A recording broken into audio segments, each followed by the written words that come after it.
and your lives. Thank you.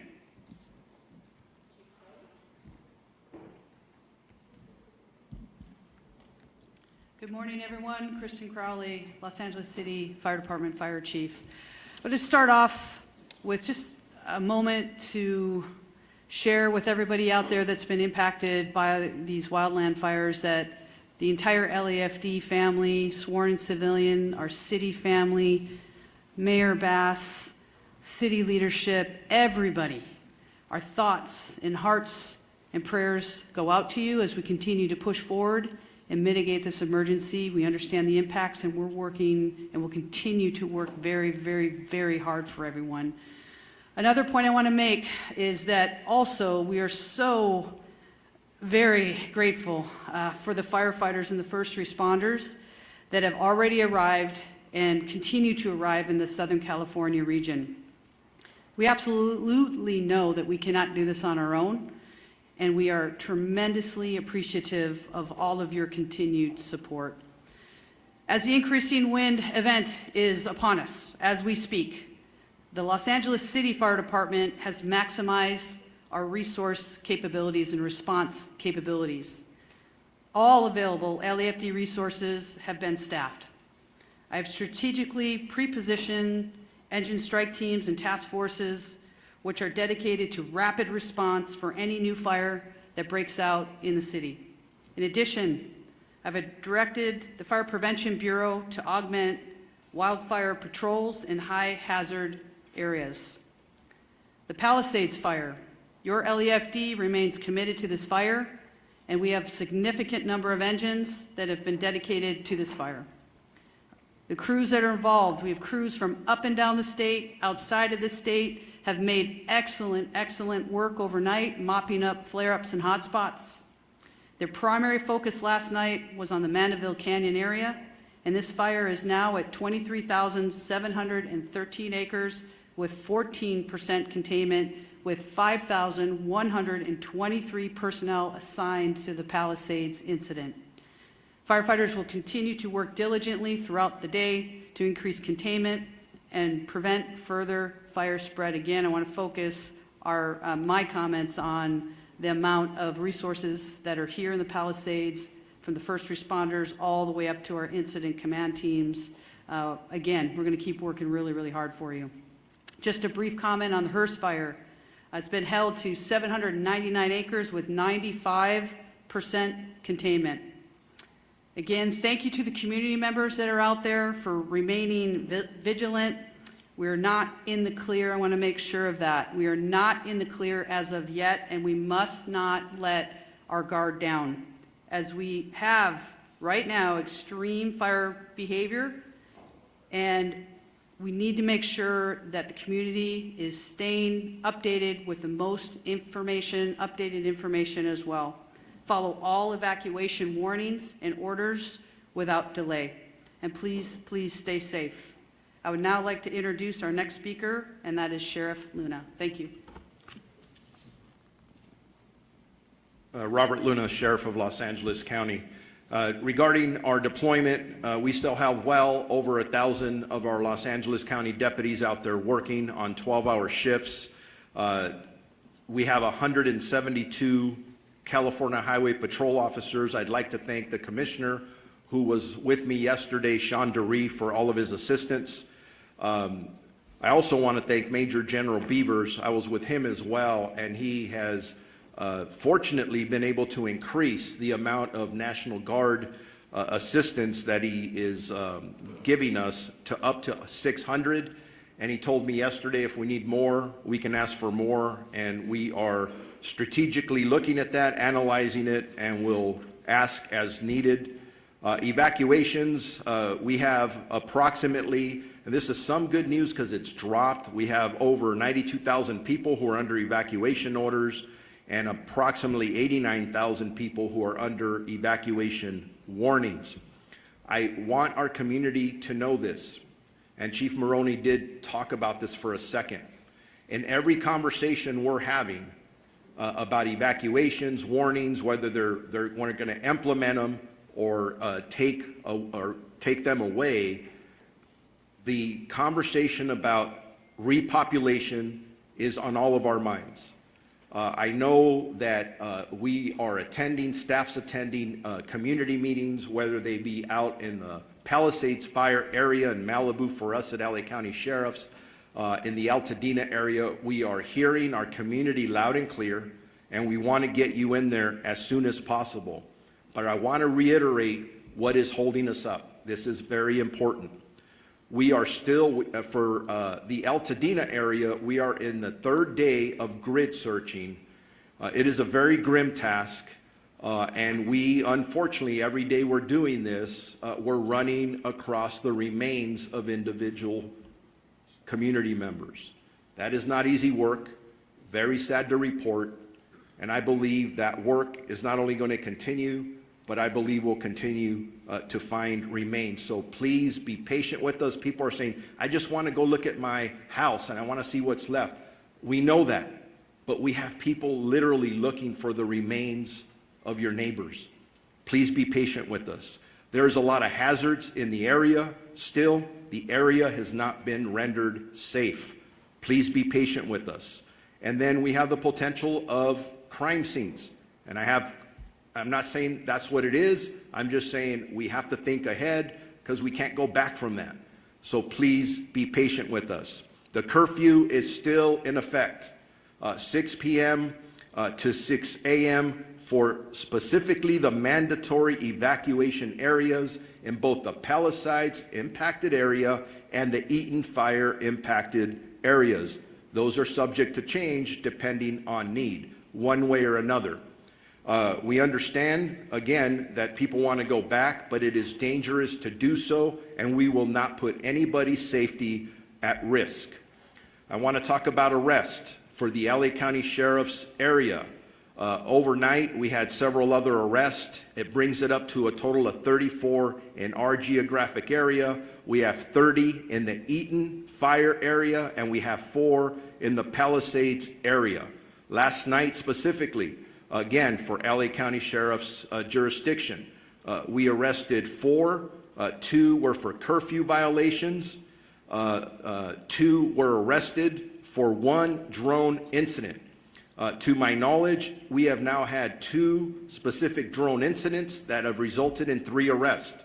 So as I talk to our community again, if you do not have business in the evacuation areas, do not go there. Please, you're infringing upon the work that our first responders need to attend to.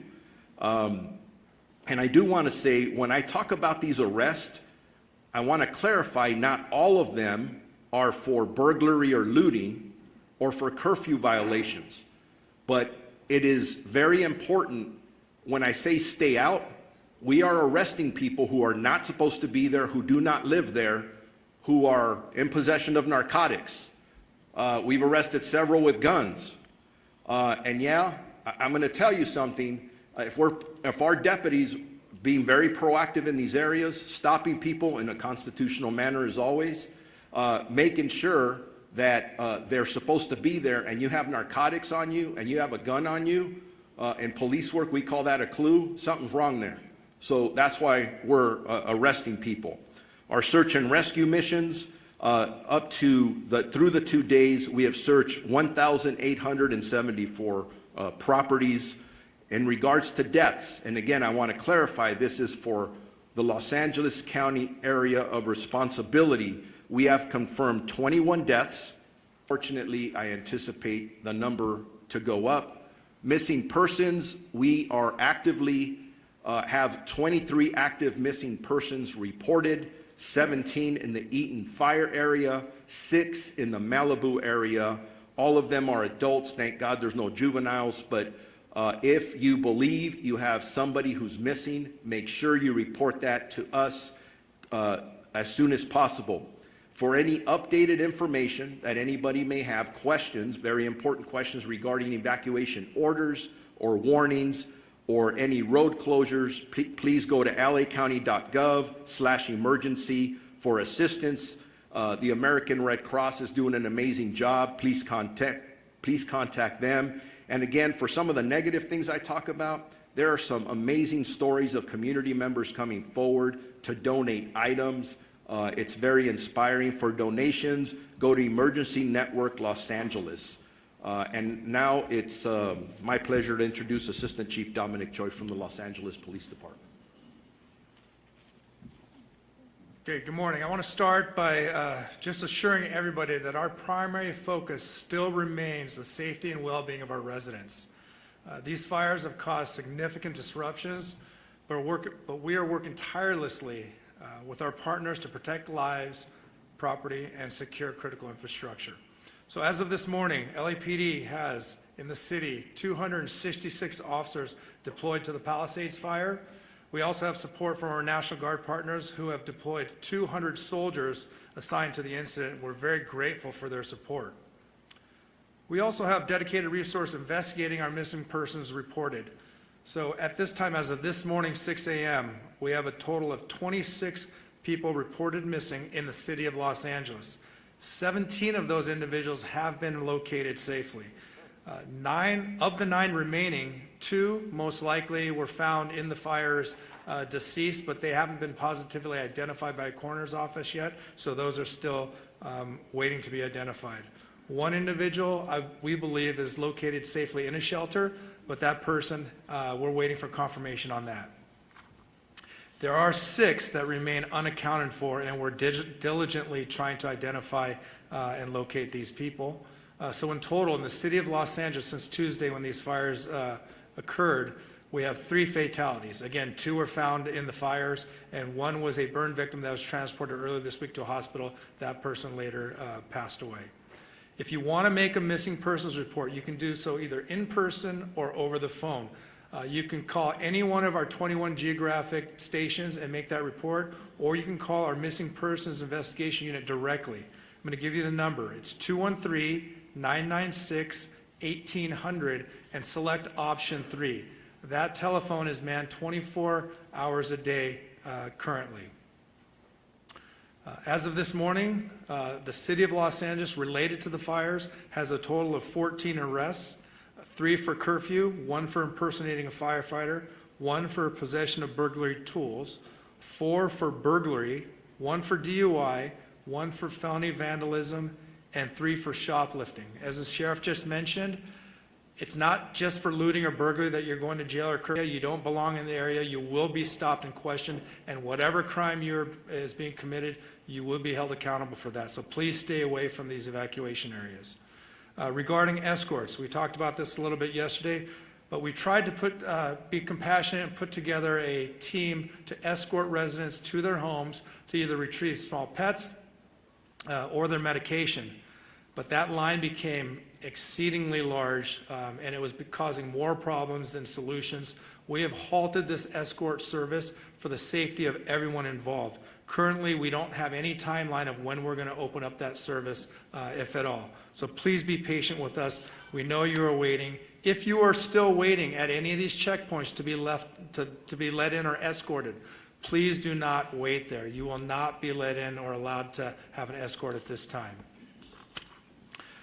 Also, another important reason for stopping these escorts is because we have search operations beginning. Over the next 48 hours, we'll be working alongside LAFD Search and Rescue, our ATF partners, as well as the LA County Coroner's Office throughout the burn areas, giving priority to those people that are reported missing in these burn areas. From there, grid search will take place that could result in crime scene preservation and then recovery of remains. We hope that the high volume of resources dedicated to this effort will expedite the process. And as many of you know, the dry conditions and winds increasing, it's possible that evacuation orders may increase. I know overnight we saw some of the evacuation orders turn into warnings, but we can absolutely see some of these areas increase to mandatory evacuations again. So we urge you, please heed these orders. It can save your life. And as we also previously mentioned, identifying the cause of these fires is critically important to all of us. In conjunction with our partners and led by ATF, we have created a Los Angeles Regional Wildlife Investigative Task Force. And while their work is still in the early stages, We're committed to identifying the cause and origin of these fires, and we're also committed to holding anyone who's responsible for these fires accountable. And to further protect the residents of Los Angeles, our curfew is also still in effect from 6 p.m. to 6 a.m. In short, if you don't belong there, don't be there. In closing, I want to reiterate that our department and all of us standing here this morning are with you. I want to express my deepest gratitude to the firefighters, our fellow law enforcement partners, and volunteers who are putting themselves in harm's way to protect our communities and help people recover. Their bravery and dedication are truly during this difficult time. We know this is not easy. Thank you and be safe. At this time, I'd like to introduce Los Angeles County District Attorney Nathan Hochman.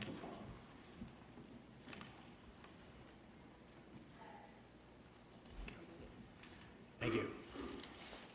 With firefighters literally putting their lives on the line to save lives and to save homes, with law enforcement working around the clock to keep security at a high level, with over 200,000 people evacuated, and I'm one of them, and with people who have lost lives, lost homes, lost businesses, there are still people in our community who, rather than saying thank you, look at this as an opportunity to commit crime and to take illegal profit and advantage over the situation.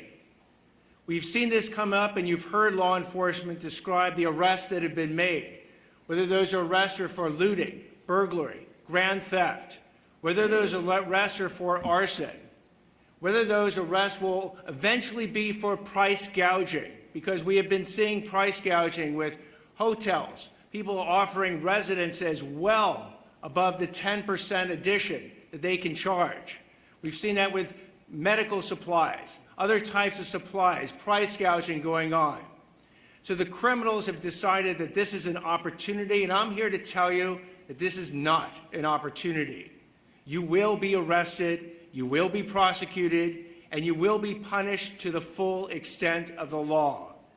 At 2 p.m. today, we'll be holding a press conference to announce the first charges in a looting case and the first charges in an arson case. This is not an arson case tied to the major fires. It was an arson case that was done on the side, in essence.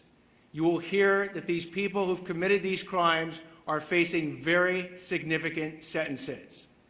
I am working with over 750 deputy district attorneys and in the entire law enforcement community to bring these people who are despicable and disgraceful to justice.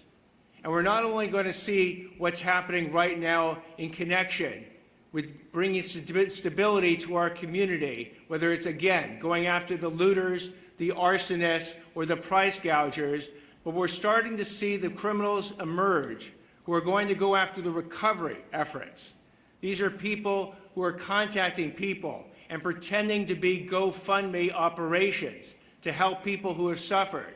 And GoFundMe, by the way, actually is an excellent organization that has put in place protections that if you use their site, you can use it safely. But these are people who are creating fake GoFundMe sites. I tell people to be very, very cautious when you give your money away to check out the organizations that you're doing it to. I applaud anyone who wants to donate to these causes, whether with money or services, but make sure that they are going to the right operations.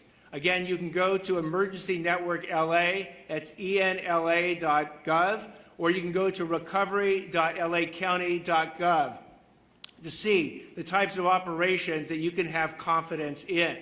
And we're also going to see scams coming up with insurance proceeds. We're going to see scams coming up with government benefits, because we are going to literally have billions of dollars come into Los Angeles County over the next months and years. And for the criminals who view this as an opportunity, let me again give you this warning, an absolutely unmistakably clear warning, that if you go ahead and you want to rip off people and the system and governments that are trying to help the people who have suffered from these tragedies, you will be arrested, you will be prosecuted, and we will seek maximum punishment against you.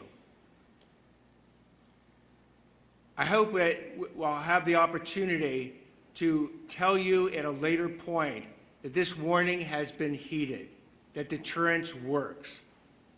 Because if we are going to actually have the stability and the rebuild, it's going to be based on everyone contributing. But for those who don't want to heed this message, the warning has been cast out there, and the warning will actually have teeth behind it. I'd now like to introduce Los Angeles Board of Supervisors Chair, Catherine Barger. Thank you. As I discussed yesterday, FEMA relief is essential to getting our impacted residents back on their feet. Today and yesterday, FEMA staff have been at 7 county libraries, plus the Alhambra Library, providing support to individuals who are seeking FEMA relief. Tomorrow, these services will transition to centralized assistance centers, one at Pasadena City College and the other at UCLA Research Park. These centers will be in-person venues where all impacted individuals can receive direct support for FEMA's assistance program, which helps residents access lodging, essential items, and other large financial needs. You can visit recovery.lacounty.gov for all the details. And I would encourage everyone listening to go to one of these sites, because I was at Pasadena Convention Center, and I know Supervisor Sleece, you were as well. And I saw people handing out cards.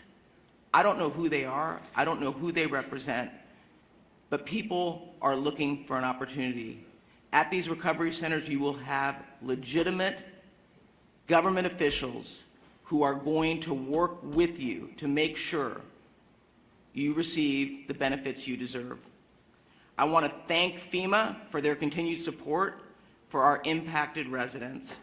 Our residents need this support to begin rebuilding, and believe me, after last night's meeting that I attended with my constituents, they are desperate. So many residents I've heard from, especially those without insurance, are concerned they won't receive enough assistance to rebuild their lives. On top of FEMA assistance, I'm going to be advocating for innovative loan and housing solutions to bring people back to their communities. People need help, and they need to know what kind of support they're going to receive. Last night, I joined hundreds of impacted victims in Pasadena to hear their stories, understand their needs, and to discuss what comes next. Many wildfire survivors I've met, spoke with, have repeatedly told me they're worried about the rebuilding process. Specifically, many have mentioned that they are eager to begin clearing debris and seeing what valuable possessions survived this devastating fire. I want you to know that yesterday, the governor issued an executive order to streamline this rebuilding process. This executive order is going to make rebuilding homes easier by cutting red tape and make it as affordable and efficient as possible for our residents to clear debris. Yesterday's executive order, along with the previous order to waive the CEQA requirement in rebuilding, are 2 unprecedented actions that will be essential to making our community whole again. I know that our wildfire survivors want nothing more than to begin the rebuilding process, and it is our job in government to get out of the way. Our neighbors deserve nothing less. To all the residents in our county, we must maintain diligence over the next few days as winds increase again. Please listen to law enforcement and their evacuation notices. And believe me, I heard last night, many are frustrated. These next few days are crucial in our fighting of the existing fires and also preventing any new fires. Thank you for taking it seriously. I'd now like to introduce LA City Mayor Karen Bass. Thank you, Supervisor. Angelenos, as we continue to experience the shock, the grief, and the anger, we have to stand together, and it is in that spirit that we have seen hundreds, if not thousands, of Angelenos traveling all around the region to deliver supplies, clothes, whatever they think might help the victims of these fires. As we've mentioned, the National Weather Service is predicting close to hurricane force level winds, and so we're making urgent preparations. My top priority and the priority of everyone else is to do everything we can to protect lives. As these winds approach, LA City firefighters and firefighters from across the county, state, and nation, and even overseas, are in a proactive and strategic posture to save lives. Firefighting resources from LAFD and fire departments from all over are positioned in strategic holding locations. DWP is deploying water tankers to augment water supply for firefighters. The emergency operations centers remain activated at the highest level to rapidly coordinate emergency response. As we prepare for more wind, we're also urgently working to provide people with much-needed resources. This week, as Chair Barger said, our city and county will launch in-person local assistance centers that are tailored to those affected by specific fires. These local assistance centers is for Angelenos impacted by the Palisades and Hearst fires, and they will open at the UCLA Research Park, which was formerly known as the West Side Pavilion. It will operate from 9 a.m. to 8 p.m., 7 days a week. These centers will help people who have lost vital records like birth certificates, driver's license, Social Security documentation. They will help people who've lost their homes or businesses apply for disaster relief loans, and they will provide referrals for mental health counseling and other services. We anticipate that there will be representation for over 20 city departments. There will be representatives from the state and federal departments and agencies. Later today, we are also going to be releasing policies on the city level that will help with the rebuilding process. So as we continue to go through these next few days where the fires are still a serious threat, we also want to begin to help people put their lives back together and to prepare to rebuild our city. I also want to again remind Angelenos that lacity.gov is now a one-stop shop for assistance for those who are impacted and a place to help Angelenos find a way to get involved.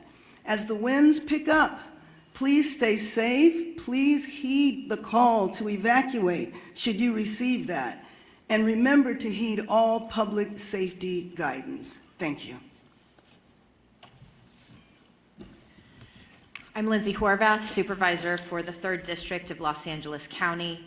The latest Palisades fire updates, as you've heard, more than 23,000 acres have been impacted by this fire, and it is 14% contained. We have over 5,100 personnel, including 44 helicopters and 540 engines. The fire continues to hold along Mandeville Canyon, and we are grateful for our first responders and all those on the front lines fighting in this area. We know it is critical, and you are doing a great job. We've also made significant progress in Topanga Oaks, Sylvia Park, Temescal Ridge, to Mulholland. All of these areas have been under threat, and we are continuing to hold. Santa Monica has lifted their evacuation orders and downgraded to warnings in North San Vicente, moving from order to warning at 8 a.m. today. All of the warning areas have been lifted. A particularly dangerous situation has been issued. Strongest winds from Tuesday morning until Wednesday.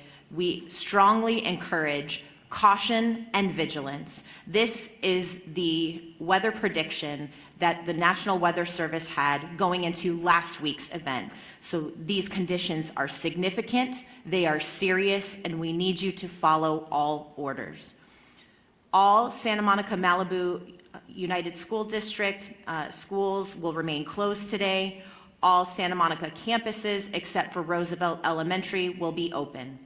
All LAUSD schools will be open today except Canyon Charter Elementary, Kenter Canyon Charter Elementary, Palisades Charter Elementary, Marquez Charter Elementary, Topanga Charter Elementary, Lanai Road Elementary, and Paul Revere Middle School.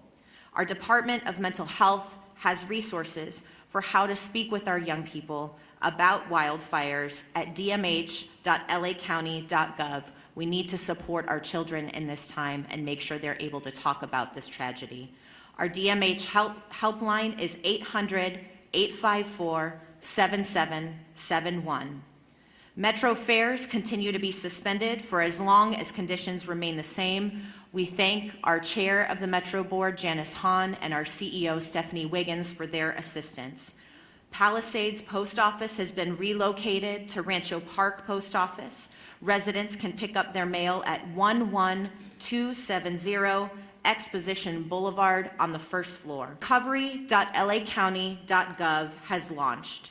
You can find initial damage assessments as well as maps to indicate your property location and status, comprehensive list of county resources by department, federal, state, local, and nonprofit emergency assistance. Once again, that website is recovery.lacounty.gov.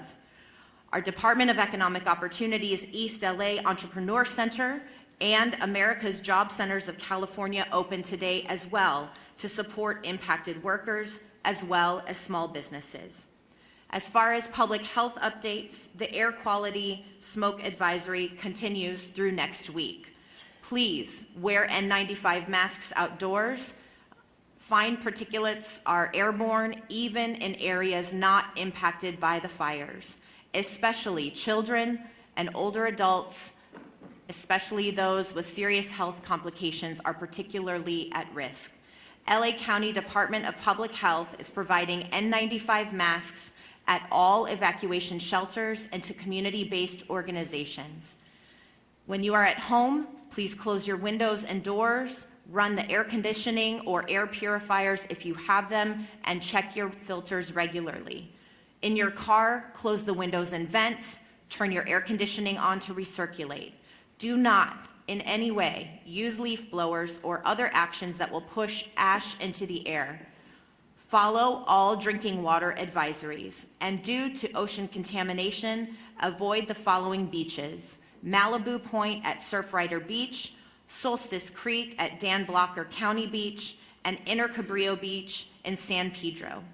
To stay informed about the latest emergency orders, you can go to emergency.lacounty.gov. And I want to once again thank all of those who are on the front lines, keeping us safe through this very difficult time. All of our volunteers who have kicked into action to ensure that our community members are supported. And I also want to thank our governor for an additional executive order in addition to the one that he issued yesterday to expedite debris removal and to reduce the risk of mudslides. As we know, rain is predicted starting next week, and these complicated conditions may only worsen. We thank him for his foresight and his partnership. Helen Chavez, Communications Director for Chair Catherine Barger. Chair Barger recognizes and thanks the following elected representatives for joining us this morning and for their ongoing support during this emergency. We have with us 1st District Supervisor Hilda Solis, California Board of Equalization Antonio Vasquez, Santa Monica Mayor Lana Nagrete, and State Senator Sasha Renee Perez. We are now going to transition to the Q&A portion of our press conference. Please raise your hand and wait to be called upon. When you are called upon, please announce your name and the media outlet that you are with. We're going to go start right here.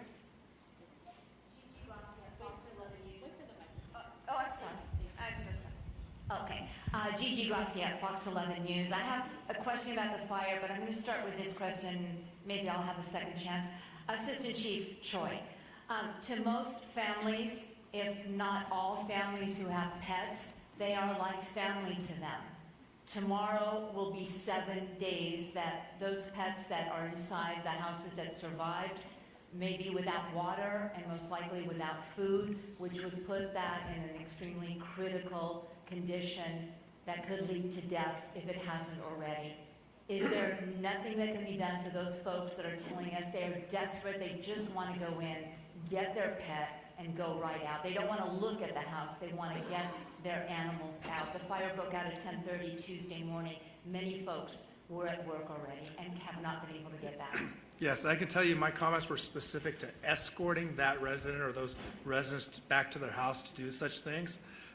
There are other options that we can do. For example, officers that are patrolling the area can get a list of locations at the checkpoint. Officers can patrol these areas and go check themselves. I'm not saying that's exactly going to happen, but there are options where we don't have to leave a pet in there if we're made aware of that. So you can go to the checkpoints and talk to officers, but I urge you not to go there just to wait to go in to see your house, which is largely what a lot of these individuals are doing. They're waiting to be escorted to see their property, which we can't do. We still aren't doing medication and pets. However, we can come up with a way where if somebody knows a pet is in the residence, that we'll do everything we can in our authority to go in there and get that pet.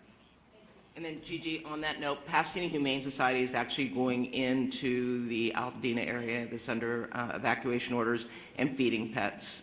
So there is, we will link up and see if we can duplicate that. Woman right there in the, right, yep, and then we'll go.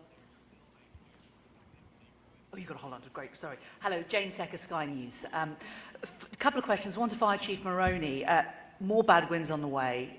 We know the conditions, as we've just heard, are going to be the same as last week. How confident are you that you're better prepared this time? And also a question for Mayor Bass, if I might. Our correspondent David Blevins asked you last week if you owe the people of Los Angeles an apology for cutting the fire budget. You didn't respond to him then. Would you like to respond to us now? So for the fire question, thank you. We're absolutely better prepared for this coming PDS, the severe fire weather event.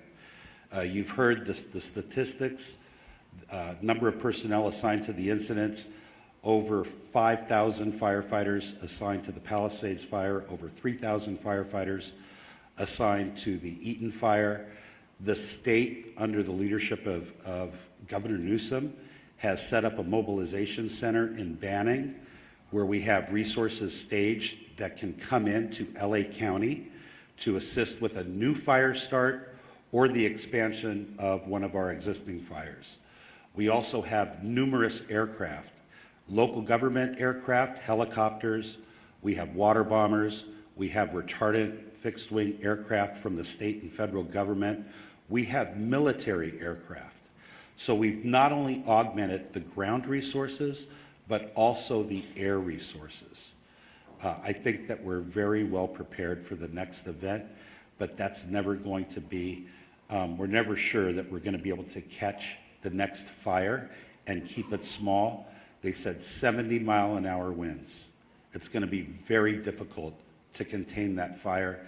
That's why we ask all residents in a brush-prone area to be prepared to evacuate if you get the evacuation order and start those preparations before the evacuation warning comes. Thank you. It was a two-part question to that, correct? My focus is on us being prepared as a city for tomorrow. As you began, we could face another very difficult situation for thousands of Angelenos. When we are past this period, there will be an evaluation of everything that went on.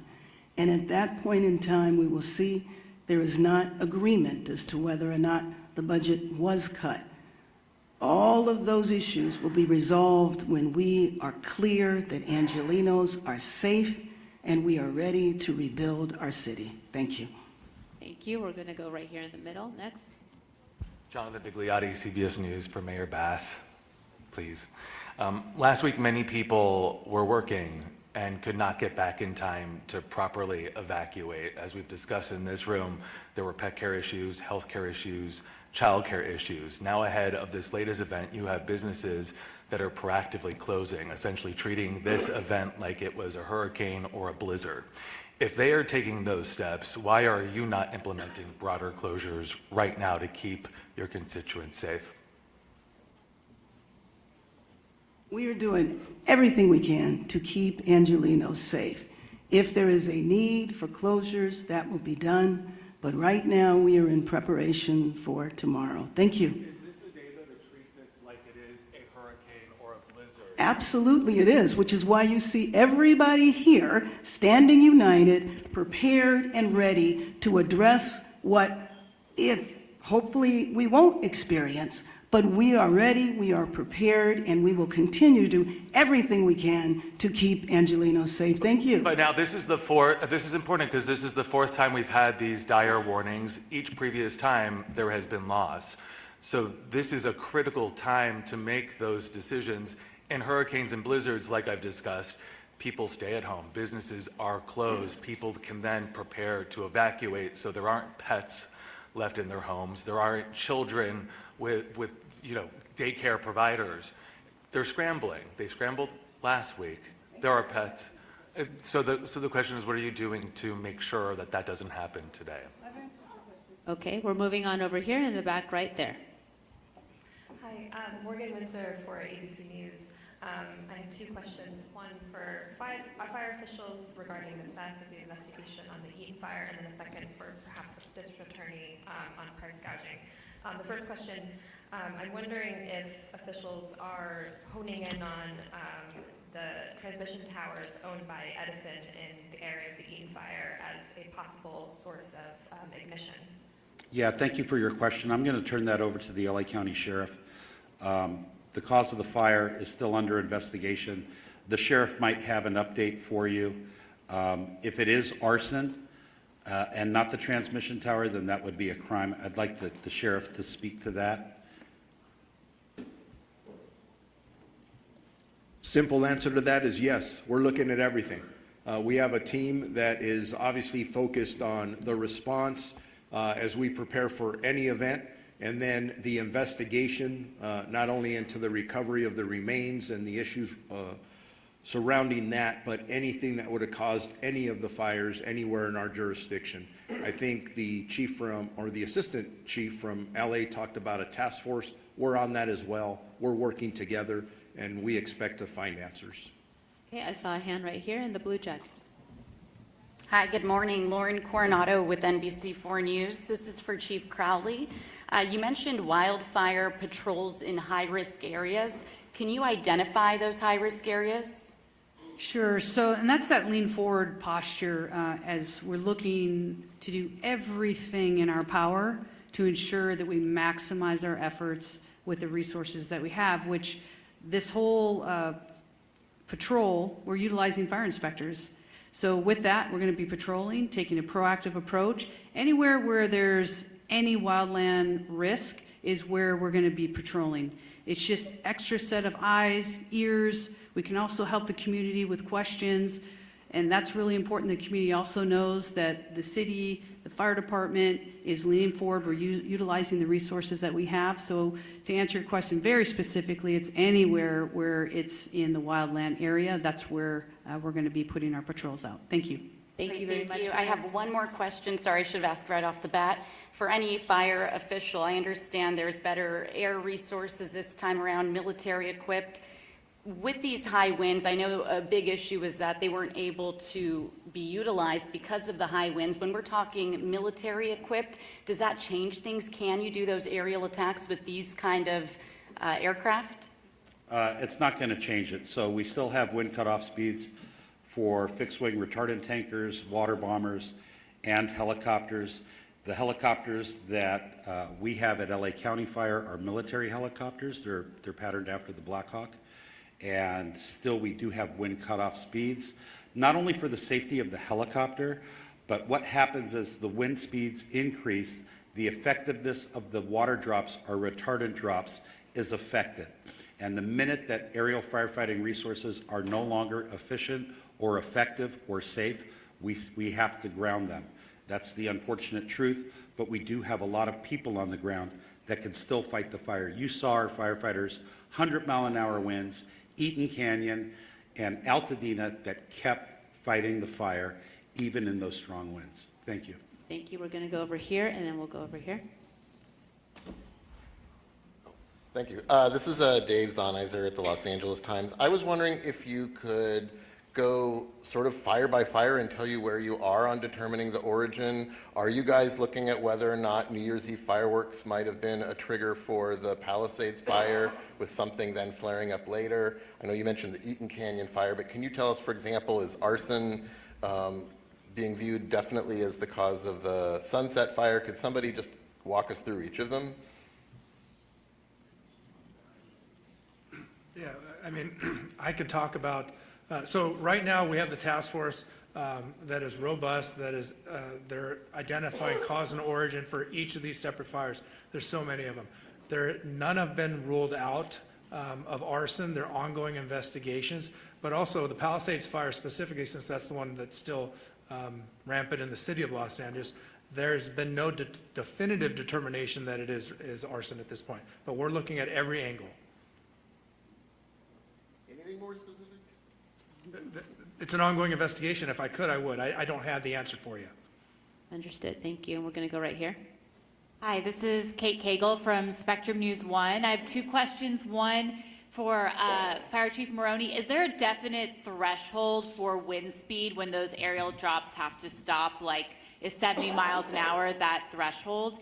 And then my other question is, given how dense some of these neighborhoods are where we've seen orders and warnings, I mean, all the way to Wilshire and Santa Monica last week, we've seen gridlock when people are trying to all get out at once. Have you guys worked on addressing that issue if people do have to evacuate tonight from an extremely dense area like we saw with the Sunset Fire? Folks just couldn't get out because traffic was jammed. How do you address that?